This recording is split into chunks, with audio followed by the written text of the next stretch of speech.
Ever feel like the ground is shifting under your feet when it comes to global trade? Well, today we're going deep on a move by President Trump that could have just that effect. I'm talking about those big new discounted reciprocal tariffs he's putting on imports from something like 180 countries. Yeah, it's a pretty huge story. Absolutely.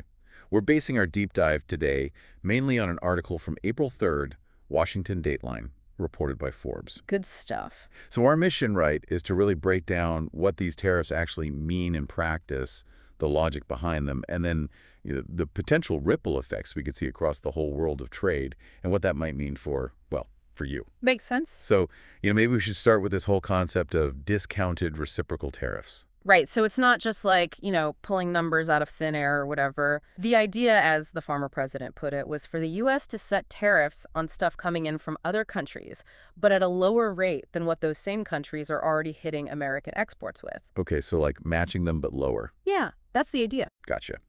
And then there's this baseline 10% tariff on imports from countries that aren't specifically named, right? Yep.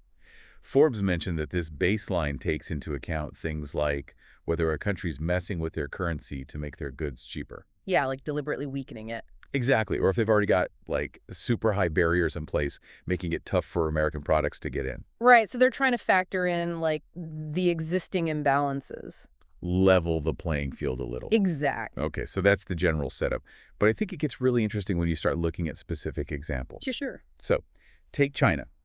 The U.S. is putting a new 34% tariff on goods coming from China. Right, and the key thing there is that China currently charges a whopping 67% tariff on stuff we send them. Oh, wow. Yeah, and don't forget that new 34% is on top of whatever tariffs were already in place. So the total U.S. tariff on Chinese goods is now up to 54%. So that's a huge jump. Yeah, it's a big deal. So it's kind of similar with the European Union. New U.S. tariff of 20%, but the EU currently charges us 39%. Yep. And then Vietnam. Vietnam's a really interesting case. Yeah, the U.S. is considering a 46% tariff on Vietnamese goods, but get this, they hit us with a 90% tariff. It's wild. Really shows you the kind of disparity they're trying to target with this whole thing. Yeah, it's pretty stark. Yeah. Now, you've also got situations where it's more of a direct reciprocal thing. Like the U.S. is setting a 10% tariff, and the U.K. also charges us 10%. A straight match. Yeah, but then you have a country like Bangladesh. They could be looking at a 37% U.S. tariff because their existing tariffs on stuff we send them are just like insanely high. Like almost 100%. Yeah, 99% according to this Forbes piece. So basically, the higher their tariff, the higher the U.S. tariff they get hit with. Okay, so we've seen what these tariffs are, but what I think the big question a lot of people have is like, why?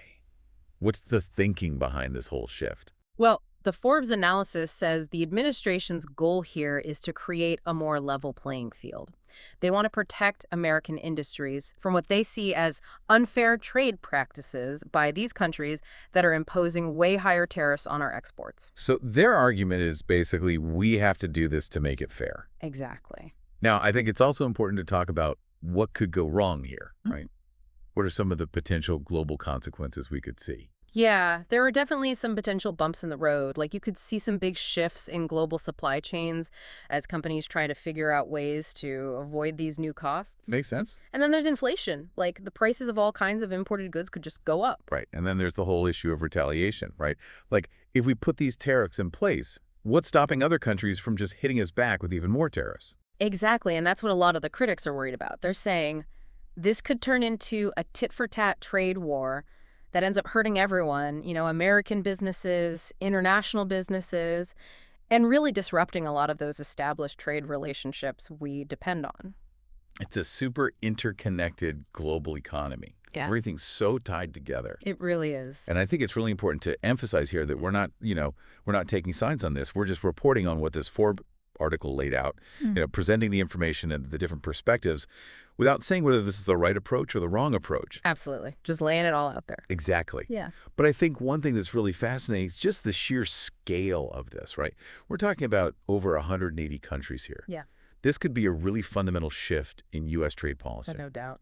So the big takeaway here is the U.S. is putting these big new tariffs on a ton of countries, and they're saying it's all about making trade more fair and reciprocal. But obviously, there's a lot of debate and concern about what this could mean for the global economy. Definitely. I guess the big question for everyone listening is, how might all of this affect you?